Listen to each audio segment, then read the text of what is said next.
In January of 2007, billionaire Warren Buffett offered the following advice to students at the University of Georgia. Get comfortable with public speaking. It is an asset that will last you 50 or 60 years, a necessary skill. It is difficult to get comfortable with public speaking if you don't know what constitutes a good speech. Hello, I'm Patricia Jenkinson of Jenkinson Associates, a firm specializing in both communication training and opinion research. I'm also a communication professor at both Sacramento State University and Sacramento City College. Now, whether you are presenting your work unit's accomplishments at a board meeting, delivering a keynote speech, or training future employees, this short video should help you understand the elements of a good speech. Many people identify three main elements in a great speech: content, or what you say; structure, which is how you organize it; and delivery, the way you communicate your message orally and visually via your body, face, and voice. Now, if only it were that simple. Not that these aren't important, and arguably delivery is the most important of these three elements because, after all, a great written speech is boring and ineffective if the delivery is distracting, lacks polish, or is just downright boring. But let's look at these three simple elements in more detail, expanding them out into 9 criteria of speaker commitment, ethics, the all-important delivery, topic, being audience-centered, purpose, structure or organization, content, and language. We'll start first with speaker commitment. When you are committed to doing a good speech, the audience can tell that you want to do a good job and were willing to do the work, and you have taken the speaking assignment or opportunity seriously. You are committed to doing a good presentation. And as the oft-quoted Mr. Anonymous observed, the best way to sound like you know what you're talking about is to know what you're talking about, and a good speaker does the necessary work to really know the subject. 18th century American philosopher Wayne Burgraff cautioned that it takes 1 hour of preparation for each minute of presentation time. If you are committed to doing a good speech, you will very likely put in all of that essential preparation time because you believe in the importance of doing a good job. Therefore, you are probably already skilled in addressing at least some of the other 8 criteria in one way or another. You will likely consider issues related to ethics, devote time to rehearsal to ensure that you have an effective delivery style, choose and approach the topic in a creative, memorable way, etc. Let's move next to a brief discussion of ethics, because when you are delivering a speech, you need to be ethical. Now, what is ethical or right or wrong will differ based upon the audience and the speaking context. Just like a hammer, which can be used to both build a house and destroy it, a speech is also a tool. It provides a means of getting your message across to a particular audience. A public speech can be used to improve society or destroy it. Adolf Hitler, for example, noted that he considered the spoken word his most powerful weapon. But with power comes responsibility. You should communicate with integrity and ethics at all times, relating to several aspects of speech preparation and delivery, such as choice of topic and approach, the content you choose to include or omit, including appropriately citing sources and not plagiarizing or violating copyright, admission of any biases that you might have, etc. Perhaps the underlying consideration is that your audience will benefit from the speech, or at the very least not be harmed by it. Remember that American poet Ralph Waldo Emerson noted, "Speech is power. Speech is to persuade, to convert, to compel. So use your power ethically." Whatever the message is, it needs to be delivered effectively. This is the nonverbal part of a speech, how you use your body, your face, and voice to deliver the message to your audience. If you've ever received a damaged piece of mail, you'll understand that if the delivery method is faulty, the message may be incomprehensible, difficult to read, and sometimes even missing. The same occurs in a speech. Scholars have estimated that between 50 to 90% of a message is communicated through how the message is delivered, not what words were used to deliver it. Nonverbal delivery means effective direct eye contact with limited reliance on notes, appropriate and natural gestures, confident posture, clear and passionate voice. Well, you can probably come up with many more examples. At the very least, your delivery should not distract your audience from your message. If we can't hear you or understand you, your gestures are distracting, you sound bored, then your delivery interferes with our ability to receive and process your message. Remember as well that what you wear is an extension of your speech. Distracting or inappropriate clothing takes the attention away from what you are communicating and can reduce the likelihood that we will find you credible. So you may want to reconsider wearing that Grateful Dead t-shirt.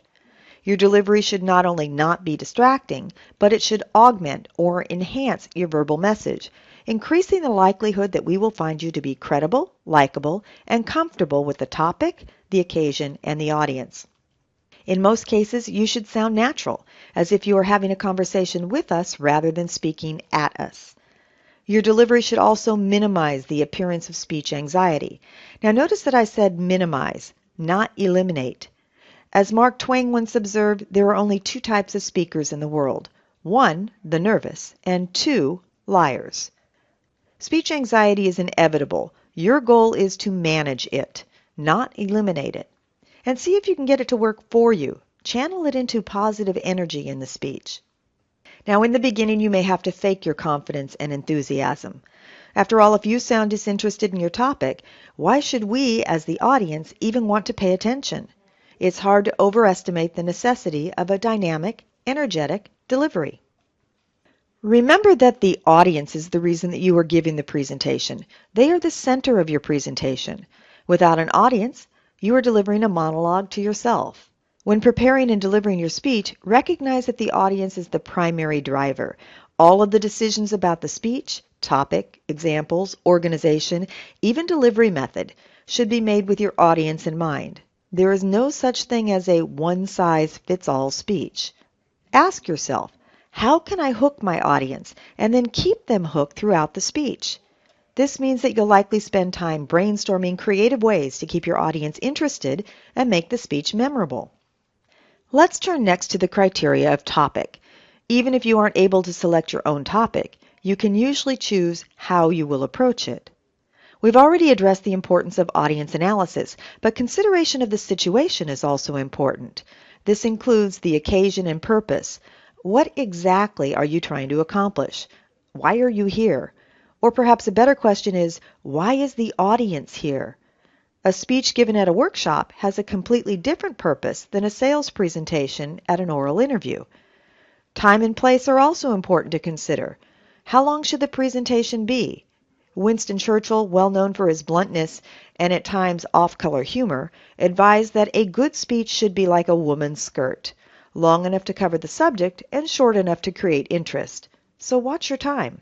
Consider where you will be speaking, including how the room is arranged. All of these and more will affect your approach to the topic. Consider taking a small risk and stretch your creative muscle. What can you do to make this presentation more interesting to your audience? Your audience usually appreciates seeing your personality shine through your presentation. While purpose was mentioned earlier, it deserves more discussion. If you ever listen to a speech that seems to wander and you ask yourself, what is the point of the presentation? You've already understood the importance of this criterion. A good speech makes an argument, even if the speech is primarily informative. Say, for example, you're giving a status report on your work group. You may be trying to communicate that your group is performing well, so your speech should support that argument. Or perhaps you need additional resources allocated to your work unit so that you can do a better job. That's a different argument. But in either case, your speech should be designed around that argument. Essentially, you are beginning with the end in mind and continually focusing on supporting that argument, both in how the presentation is designed and presented or delivered. Once you understand your argument, you'll need to structure or organize your presentation so that it fits the speech purpose, the occasion, and the audience. Every speech should have a beginning, middle, and an end, or an introduction, body, and conclusion. Even a toast, joke, or story follows this format. In a formal speech, the body is usually organized further into 2 to 5 main points. And don't forget to use connectives or transitions that help us follow your thought process. Consider adhering to the old axiom, tell them what you're going to tell them, and then tell them what you've told them. A very important connective is a preview statement that orients your audience to the speech, often specific to the speech's main points, such as, let's focus on the most significant challenges and what we've been doing to address them. This is where you tell them what you're going to tell them. Transitions help us see how the main points connect to each other, alerting us to a change of topic, such as, So now that we have a better understanding of the current challenges, let's turn next to how we've been managing those challenges. You'll use transitions while you are telling them. And a summary is the flip side of the preview that reminds your audience what you just covered, such as, so while we have experienced some challenges, we feel that we are doing very well at addressing those challenges. So here, you remind them of what you've told them.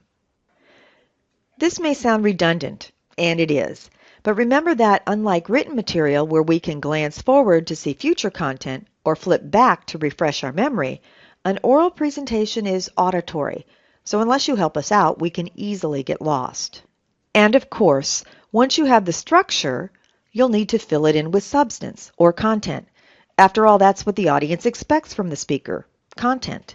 When determining what content to include in your speech, consider using a variety of support, including testimony, statistics, explanations, illustrations, and examples. Using just one type of support repeatedly, say statistics, is boring. Examples really bring the speech to life.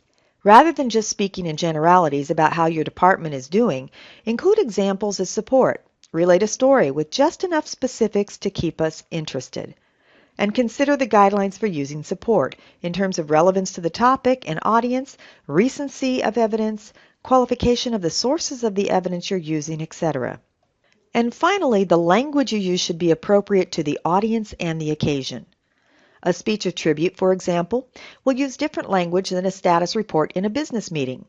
Similarly, if you were speaking to a group of college students, you would likely use different language than if you were speaking at a city council meeting. In any case, a speech tends to be more formal and structured than conversation. Think about the words that you are using before they come out of your mouth. Consider language that is vivid and specific, avoiding vague words like stuff, for example. Even they can be vague. Who is they?